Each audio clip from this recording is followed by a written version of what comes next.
हमारे YouTube channel welcome Bharat में आपका बहुत बहुत स्वागत है।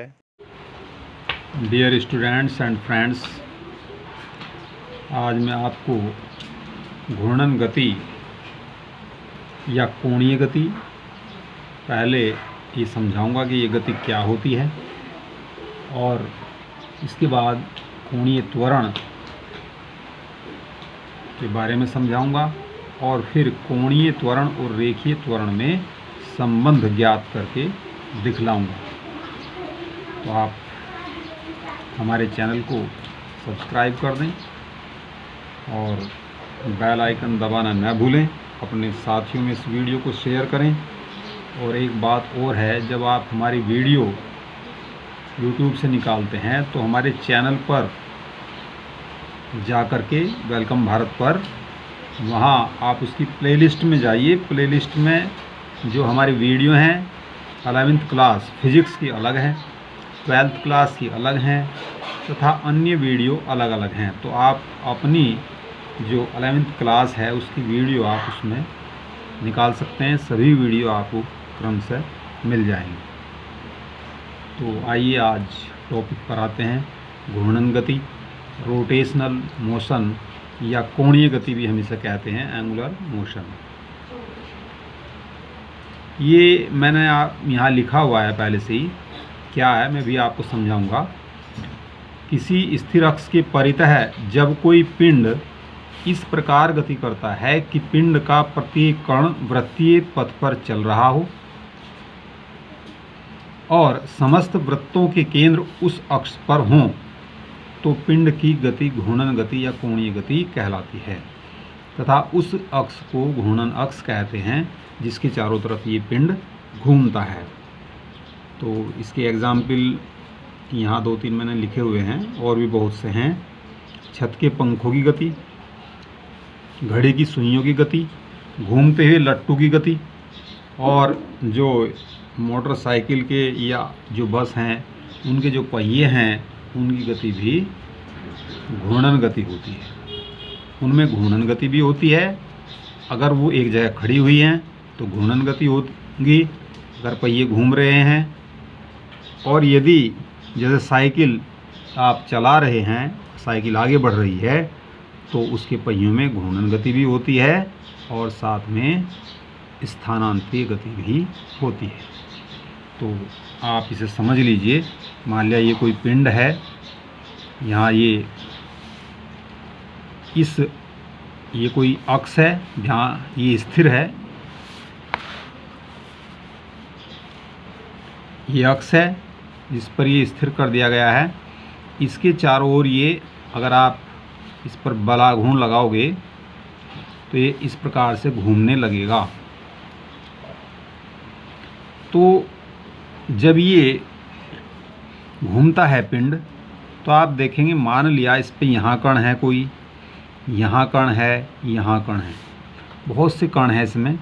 हम केवल थोड़े ही कणों को लेकर के आपको दिखाएंगे कि जो परिभाषा हमने इसमें लिखी थी कि घूर्णन गति क्या होती है, तो आप यहाँ उसे किस प्रकार समझ सकते हैं।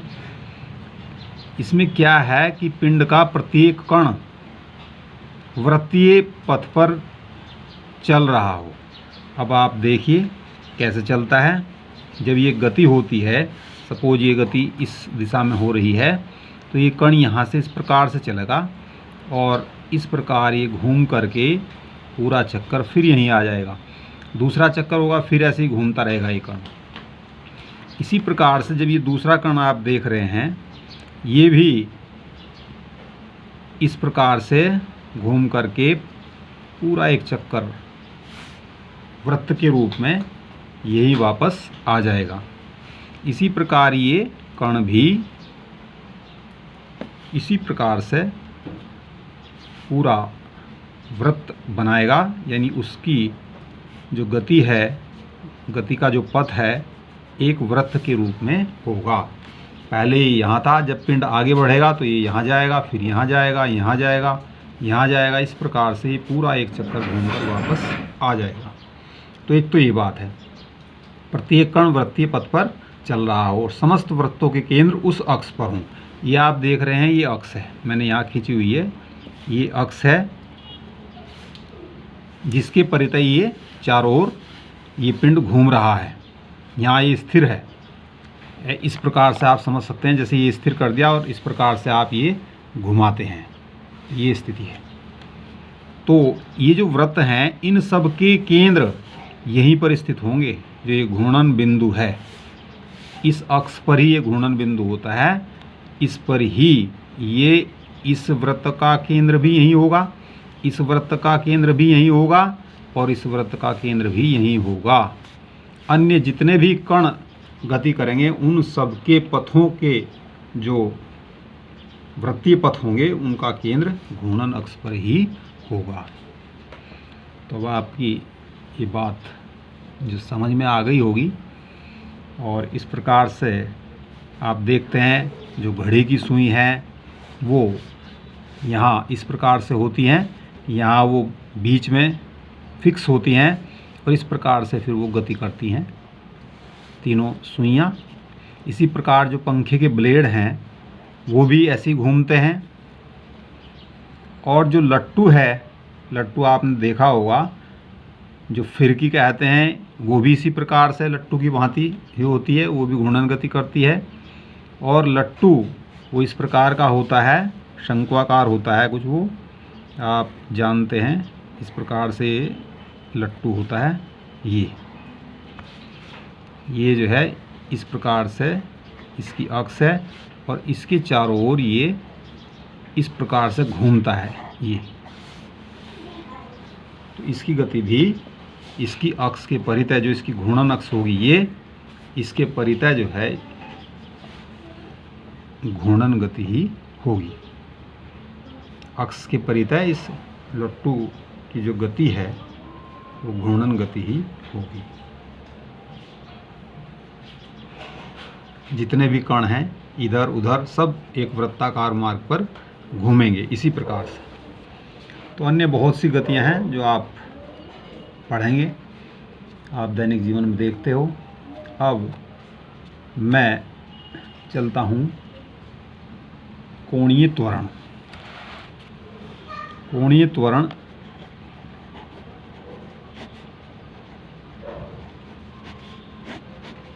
एंगुलर एक्सीलरेशन, घूर्णन अक्ष के परितः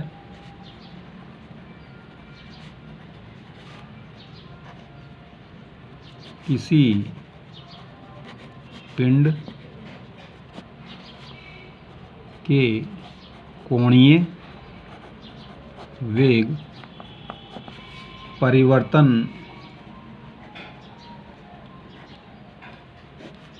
की दर भी कौन सी दर है? समय दर है। को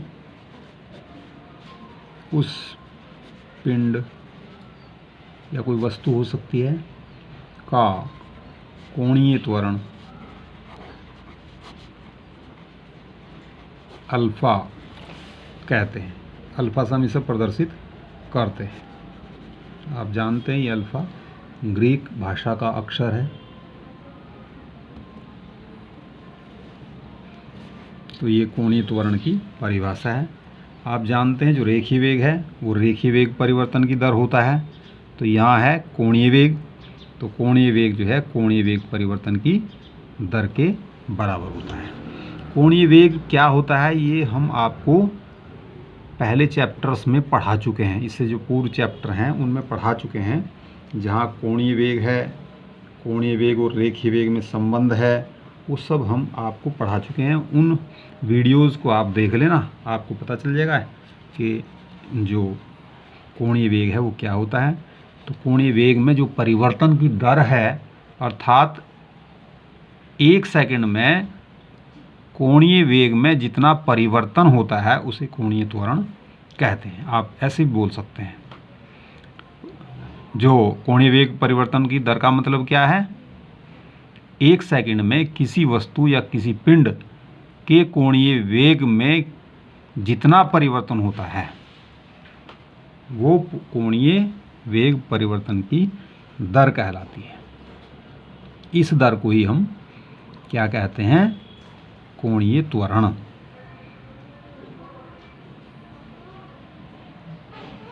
अब इसका फार्मूला आपको मैं बता रहा हूँ। माना किसी पिंड का कोणीय वेग ओमेगा 1 है। कोणीय वेग को ओमेगा से प्रदर्शित करते हैं।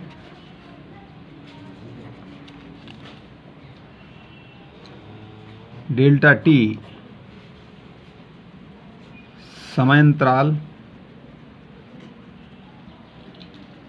के बाद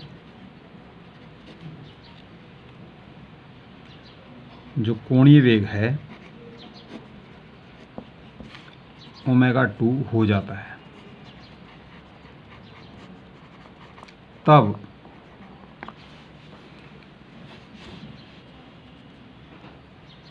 पिंड का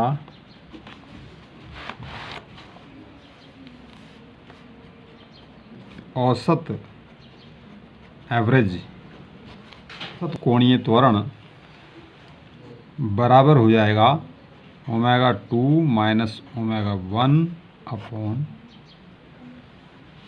डेल्टा टी। ये कोणीय वेग परिवर्तन है। बाद के कोणीय वेग में से जो पहला कोणीय वेग है वो घटाने के बाद ये परिवर्तन आ जाता है और उसे जो समयांतराल है उससे हमने भाग कर दिया है, तो ये कोणीय वेग परिवर्तन की दर आ जाती है।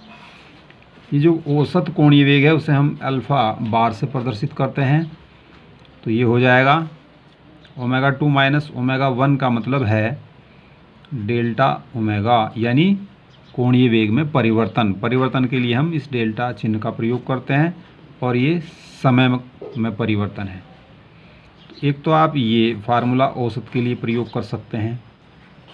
डेल्टा टी टेंड्स टू 0, यानी समय जो है सीमांत स्थिति में हो, अत्यंत सूक्ष्म हो, 0 ना हो लेकिन 0 के लगभग पास हो।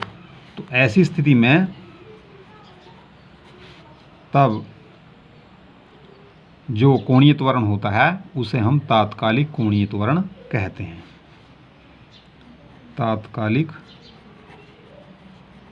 तात्क्षणिक या तात्कालिक कोणीय त्वरण, इंग्लिश में इसे बोलते हैं इंस्टेंटेनियस एंगुलर एक्सीलरेशन, और इसे हम अल्फा से प्रदर्शित करते हैं और लिखते हैं इस प्रकार से d omega upon d T.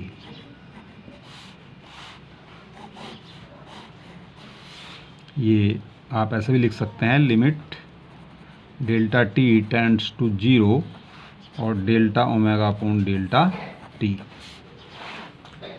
इसे ही हम d omega upon d t से प्रदर्शित करते हैं। अब आप इसका जो मात्रक है अल्फ़ा का वो देख लीजिए। अल्फ़ा का मात्रक है रेडियन प्रति सेकंड स्क्वायर। जो विमीय सूत्र है वो है T⁻⁻², और जो अल्फ़ा है वो एक वेक्टर राशि है यानी सदिश राशि है। ये भी आपको ध्यान रखना है। एक और बात मैं आपको यहीं बताता चलता हूँ क्योंकि आगे आपको आवश्यकता पड़ सकती है कहीं कहीं। जो अल्फ़ा है वो D/D T d⁻⁷ इसके बराबर भी होता है। यानी जो कोणीय विस्थापन परिवर्तन की दर है उसका अगर आप देंगे एक बार और डिफरेंशिएशन कर देंगे तो ये त्वरण ही आ जाएगा। ये है ना ओमेगा जो है आप जानते हैं ये होता है d⁻⁷ कोणीय विस्थापन अपॉन समयांतराल। इसके स्थान पर ही हमने यहाँ d⁻⁷ लिख दिया है। तो आप अगर इसका डिफरेंशिएशन करोगे तो ये कोणीय त्वरण ही आ जाएगा। इसे आप इस प्रकार से लिख सकते हैं d²θ/dt²।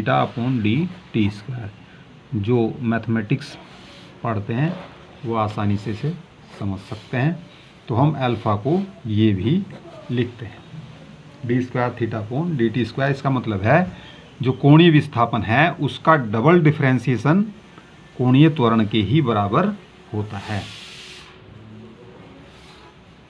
जैसे रेखीय गति में जो विस्थापन है उसका डबल डिफरेंशिएशन रेखीय त्वरण a के बराबर होता है। इस प्रकार से a बराबर होता है d² s/dt²।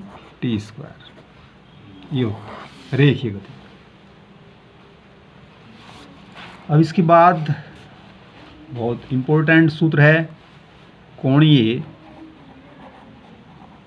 त्वरण, जो हमने अभी आपको बताया अल्फा, तथा जो रेखीय त्वरण है, रेखीय त्वरण ये हम पहले जो चैप्टर्स हैं उनमें आपको बता चुके हैं। रेखीय त्वरण ए से प्रदर्शित करते हैं में संबंध, इनके बीच क्या संबंध है, क्या इन दोनों के लिए फॉर्मूला है। मान लिया कोई पिंड है और ये बिंदु O से टंगा हुआ है, ये घूर्णन अक्ष है जहाँ बिंदु O पर ये स्थिर कर दिया गया है। इस घूर्णन अक्ष के चारों ओर ये घूम सकता है, ये घूर्णन अक्ष है।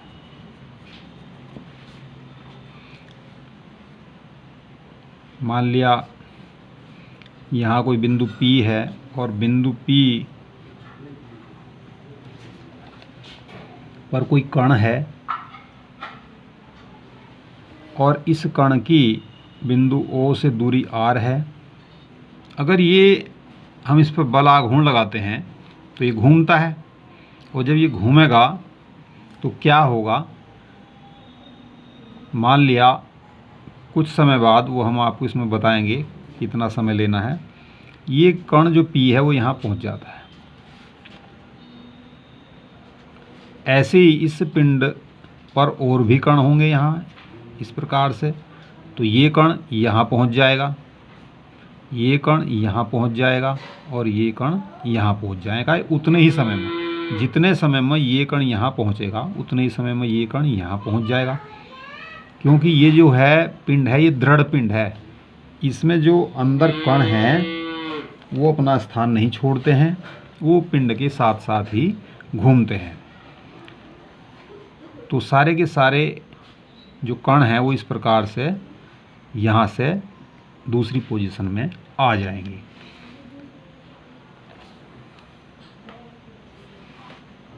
तो जब पिंड पर बल आघूर्ण, जिसे हम टॉ से प्रदर्शित करते हैं और पिछली वीडियो में हम आपको बता चुके हैं, लगाया जाता है, बल आघूर्ण के कारण ही कोई पिंड घूमता है। तो पिंड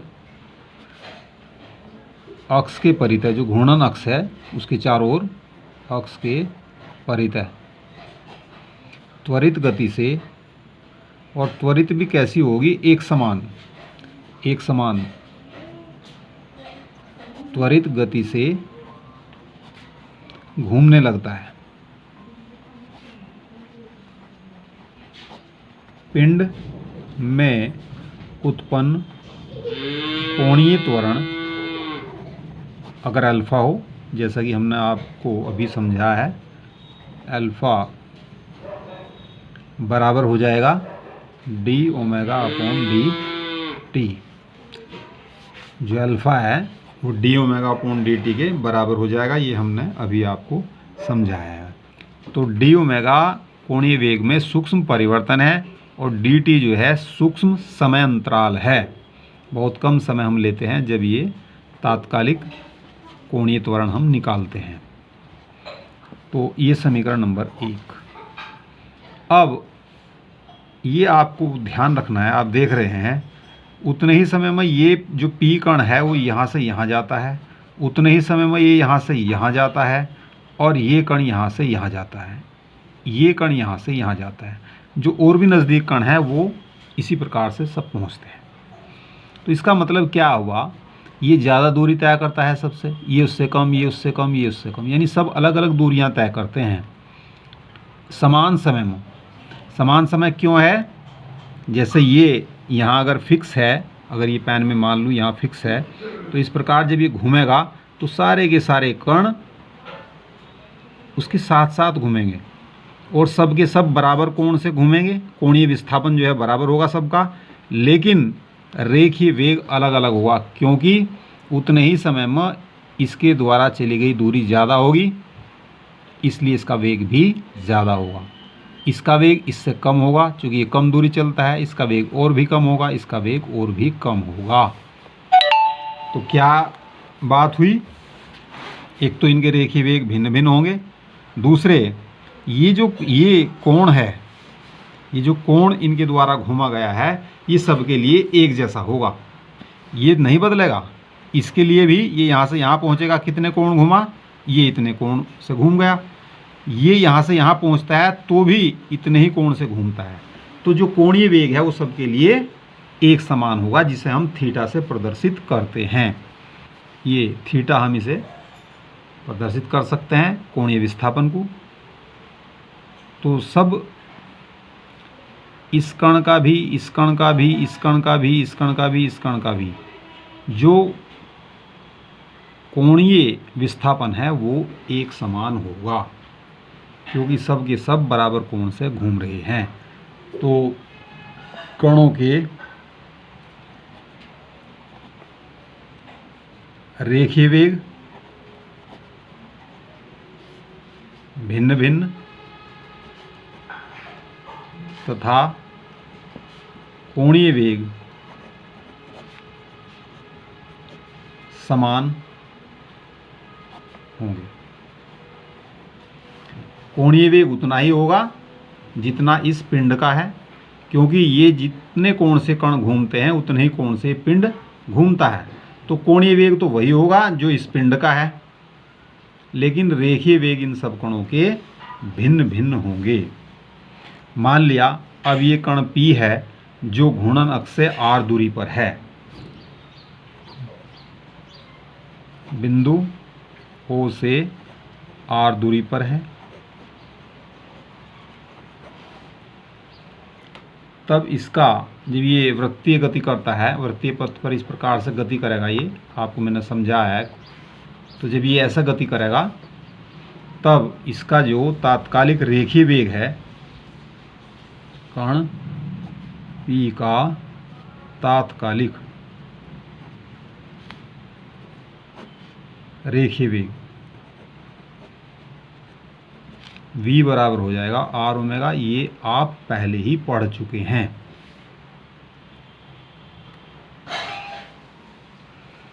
ये तात्कालिक रेखीय वेग है v,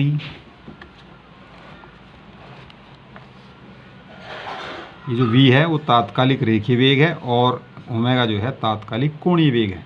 ये हम सब पहले आपको पढ़ा चुके हैं। जहाँ हम कोणीय वेग और पढ़ा रहे थे वहीं रेखीय वेग भी आपको पढ़ा था। ये सब उसी चैप्टर में हमने पढ़ा दिया था। तो यहाँ से क्या होगा, जो ओमेगा है वो v/r के बराबर हो जाएगा।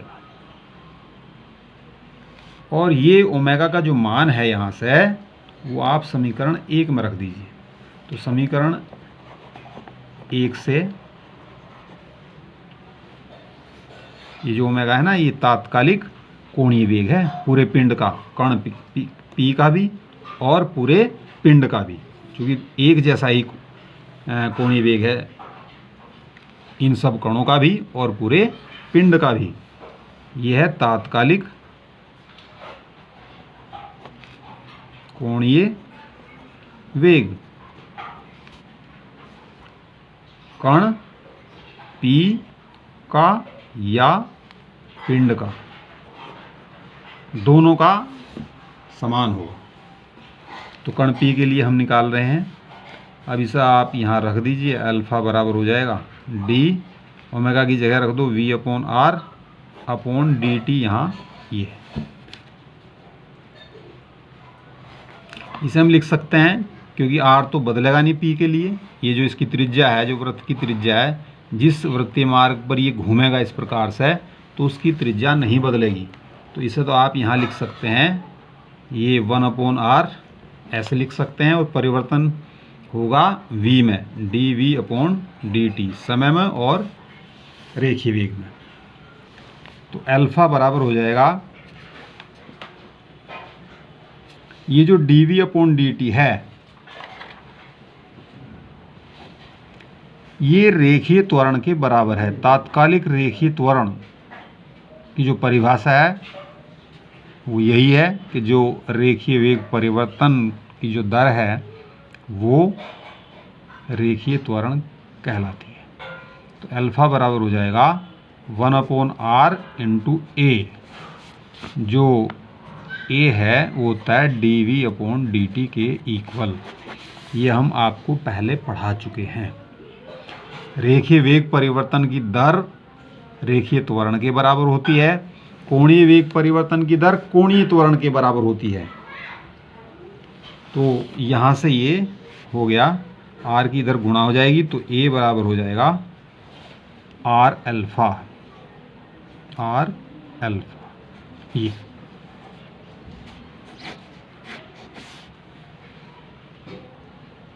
यानी रेखीय त्वरण बराबर है जो त्रिज्या है वृत्तीय मार्ग की कण की और गुणा कोणीय त्वरण। इसे अगर हम लिखते हैं वेक्टर रूप में तो इस प्रकार से लिखा जा सकता है, a वेक्टर बराबर r वेक्टर और ये क्रॉस अल्फा वेक्टर, ये है वेक्टर रूप।